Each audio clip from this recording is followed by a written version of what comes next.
नमस्कार, स्वागत है आपका बिहार समाचार में। बिहार वालों के लिए बारिश को लेकर मौसम विभाग ने बड़ी खुशखबरी सुना दी है। बिहार में गर्मी से राहत मिलेगी। बिहार के कई जिलों में आज और अगले 24 घंटों के दौरान बारिश को लेकर अलर्ट जारी किया गया। साथ ही बिहार सरकार ने बिहार के गरीबों और किसानों को बड़ी सौगात दे दी है। तो वहीं शिक्षक अभ्यर्थियों के लिए बड़ी खबर है। तो वहीं एएनएम के वेतन बढ़ोतरी को लेकर भी तेजस्वी यादव ने बड़ी घोषणा कर दी।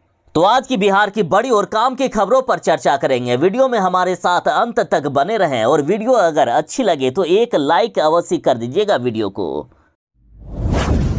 बिहार वालों के लिए बड़ी खबर है। बिहार में मानसून की दस्तक के साथ कई जिलों में बारिश शुरू हो गई है और बिहार के अधिकांश जिलों में बारिश की बात कही गई है। हालांकि बिहार के कई जिलों में अभी हीट वेव का अलर्ट भी है। अभी बिहार के कई जिलों में भीषण गर्मी पड़ी हुई है, लेकिन मौसम विभाग ने अब बड़ी राहत की खबर सुना दी है कि इस भीषण गर्मी से छुटकारा मिलने वाला है। बिहार में मानसून की दस्तक के साथ ही सबसे अधिक प्रभाव बिहार के अररिया, फारबिसगंज, पूर्णिया, किशनगंज और कटिहार में देखा जा रहा है। बिहार के अधिकांश जिलों में तेज बारिश होनी है और इसको लेकर मौसम विभाग ने अब अलर्ट जारी कर दिया।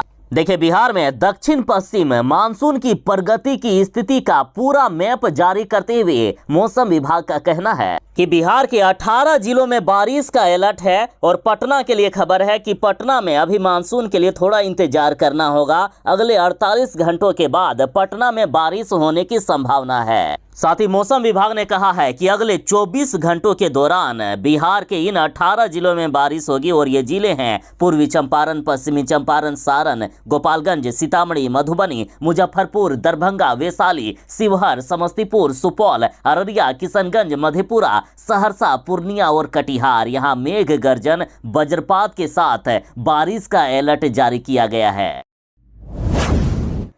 ओडिशा के बालासोर में हुई भीषण ट्रेन हादसे में बिहार के लगभग 30 यात्रियों की मौत हो गई है और अब नीतीश सरकार ने बड़ा फैसला किया कि बिहार के मृतक के परिजनों को मिलेंगे 2-2 लाख रुपए एवं गंभीर रूप से घायलों को 50-50 हजार रुपए दिए जाएंगे। सिर्फ बिहार सरकार से ही नहीं बल्कि उड़ीसा सरकार से भी मृतक के परिजनों को पैसे मिलेंगे। देखिए, उड़ीसा सरकार ने ऐलान किया है कि मृतकों के परिजनों को 5-5 लाख रुपए मिलेंगे और गंभीर रूप से घायलों को 1-1 लाख रुपया दिया जाएगा। देखिए साहब, पैसे से तो जान वापस नहीं लाई जा सकती है और जिसके यहाँ किसी की मौत हो गई है उसके परिवार का दर्द को, दुख को शब्दों में भी बयान नहीं किया जा सकता है। लेकिन मुआवजा की राशि मिलने से परिजनों को थोड़ी सी राहत जरूर मिलेगी। बिहार में ना ही पिछली साल समय पर और ठीक से बारिश हुई थी और ना ही इस साल हो रही है और बिहार के किसानों के खेत परती पड़े हैं। किसानों के खेतों में अभी तक धान के बीज लगना तो छोड़ दीजिए, जोताई भी नहीं हो पाया है। किसानों के खेत पापड़ की तरह सूखे पड़े हैं और इसी बीच अब सरकार ने बड़ा ऐलान कर दिया है। देखिए, चौथी कृषि रोडमैप के तहत होने वाले काम पर ऊर्जा विभाग की मुहर लग गई है और राशि की मंजूरी भी दे दी गई। खेतों में पटवन की सुविधा पर बिहार में खर्च होंगे 2200 करोड़ रुपए। बिहार सरकार किसानों के खेतों में नलकूप की व्यवस्था तो करा ही रहे हैं, साथ ही नहरों का भी निर्माण किया जा रहा है और यदि मशीन के द्वारा पानी पटाना चाहते हैं या नलकूप चलाना चाहते हैं तो उसके लिए सबसे जरूरी है बिजली। तो इस योजना के तहत हर किसान के खेतों तक बिजली पहुंचाने का काम किया जाएगा। इसके लिए बिछाए जाएंगे तार, लगेंगे नए ट्रांसफार्मर, अलग किए जाएंगे कृषि फीडर।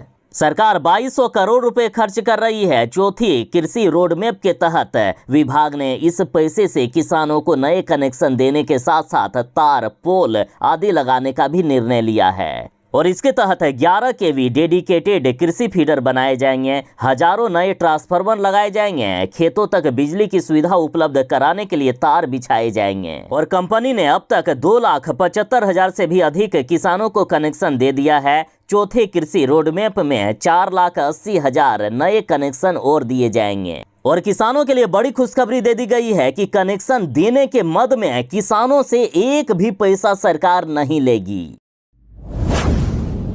बिहार में किसानों के खेत सूखे पड़े हैं। बारिश के अभाव में परती पड़ा है किसानों के खेत। 5 जून तक ही 12 mm की बारिश की जरूरत थी, लेकिन एक बूंद भी नहीं पड़ा, 1 mm भी बारिश नहीं हुई। और अभी बिहार में मानसून आ गया है और 24 से 48 घंटों में बिहार में भारी बारिश की बात कही गई है, लेकिन अब तक बिहार में बारिश नहीं होने की वजह से किसानों के खेत परती पड़े हैं, जिससे किसानों को काफी ज्यादा नुकसान हो रहा है। और सिर्फ किसानों को नहीं, पूरे देश को नुकसान हो रहा है, क्योंकि किसान यदि फसल नहीं उपजा पाएंगे तो पूरा देश भूखे मरेगा।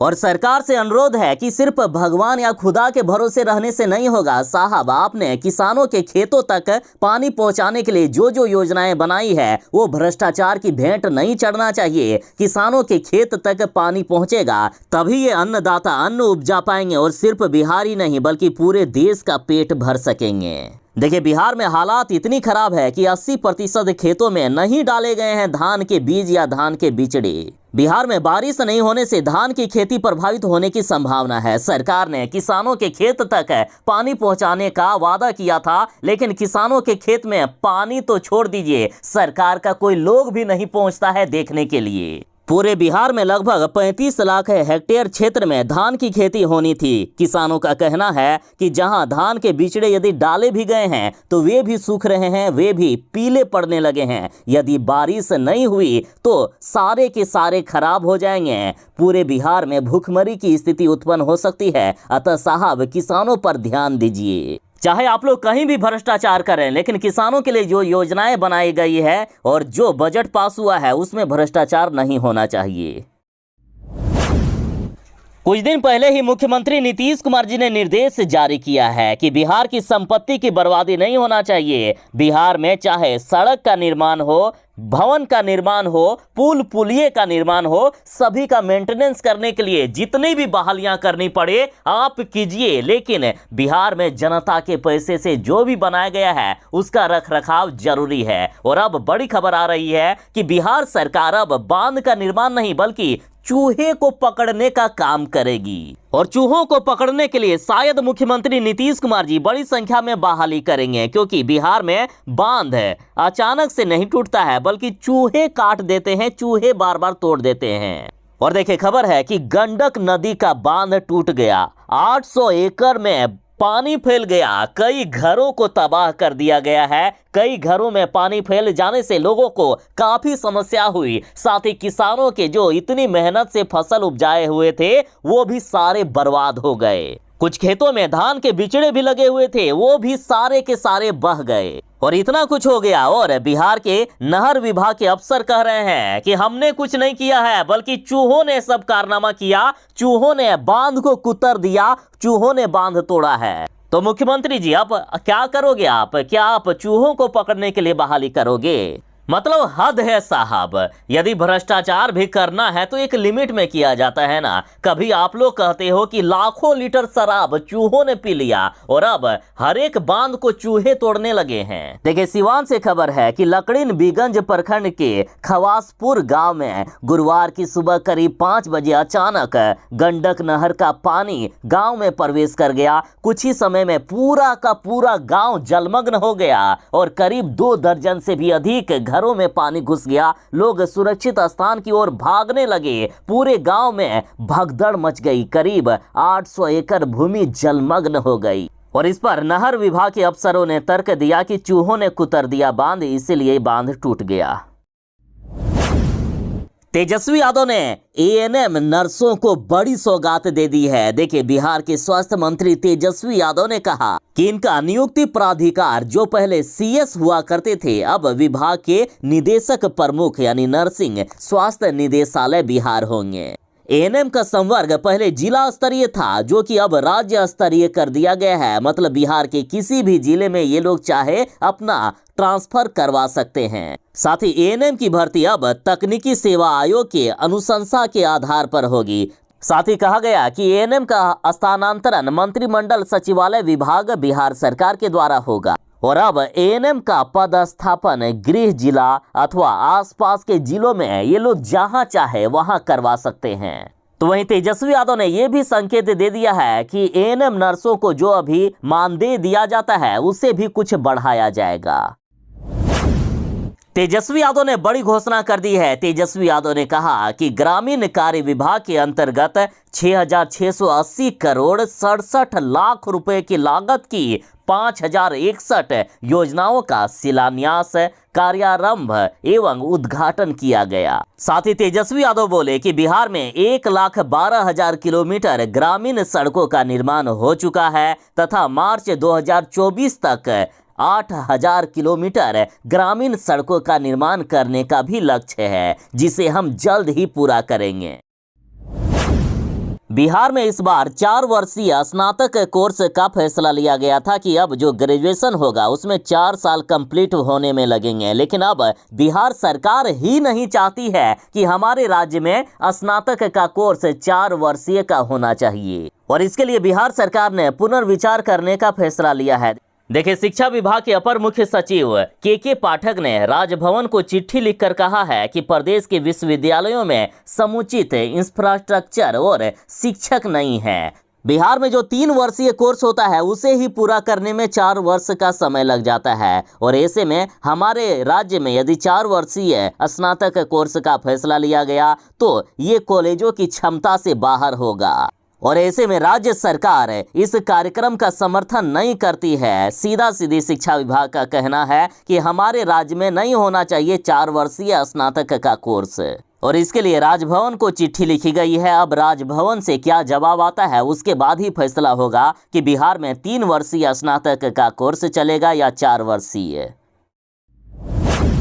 जब नीतीश कुमार ने लालू यादव को धोखा दिया था उस समय लालू के बेटे खुद ये कहा करते थे कि ऐसा कोई सगा नहीं जिसे नीतीश ने ठगा नहीं और जीतनराम मांझी को इस बार नीतीश कुमार जी ने ठग के एक बार फिर से ये साबित कर दिया है। जीतनराम मांझी ने बड़ा खुलासा करते हुए कहा है कि नीतीश कुमार ने हमें धोखा दिया। नीतीश कुमार हमसे ये कहते थे कि पार्टी में आ जाएं या फिर बाहर चले जाएं, यदि हमारे साथ रहना है तो अपनी पार्टी को हमारे साथ मर्ज करना होगा और यदि ये स्वीकार नहीं है तो बाहर चले जाएं। और अब खबर है कि जीतनराम मांझी अपने बेटे के साथ दिल्ली जाएंगे, वहां अमित शाह से मुलाकात करेंगे। बीजेपी में शामिल हो सकते हैं जीतनराम मांझी।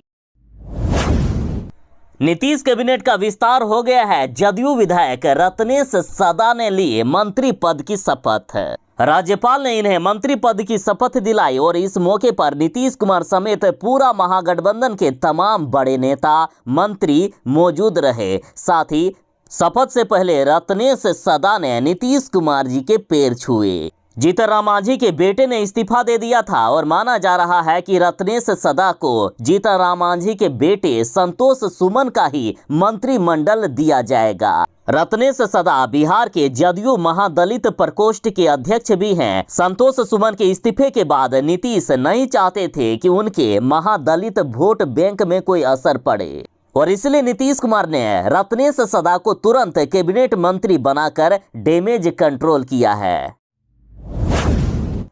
यह है बिहार के पटना का मेदांता अस्पताल, जिसे बम से उड़ा देने की धमकी दी गई है और मेदांता हॉस्पिटल को बम से उड़ाने की धमकी के बाद पटना में हड़कंप मच गया है। एक्शन में आ गई है पुलिस। दरअसल देश के कई मेदांता हॉस्पिटल को बम से उड़ाने की धमकी दी गई, उसके बाद पटना के कंकड़बाग स्थित मेदांता हॉस्पिटल में भी हड़कंप मच गया। हॉस्पिटल प्रशासन ने तुरंत इसकी सूचना पटना के वरीय पुलिस अधिकारियों को दी। इसके बाद कंकड़बाग थाने की पुलिस के साथ बम और डॉग स्क्वाड की टीम मौके पर पहुंची और अस्पताल के चप्पे चप्पे की जांच की। हालांकि जांच के दौरान टीम को कोई आपत्तिजनक सामान अभी तक नहीं मिला है।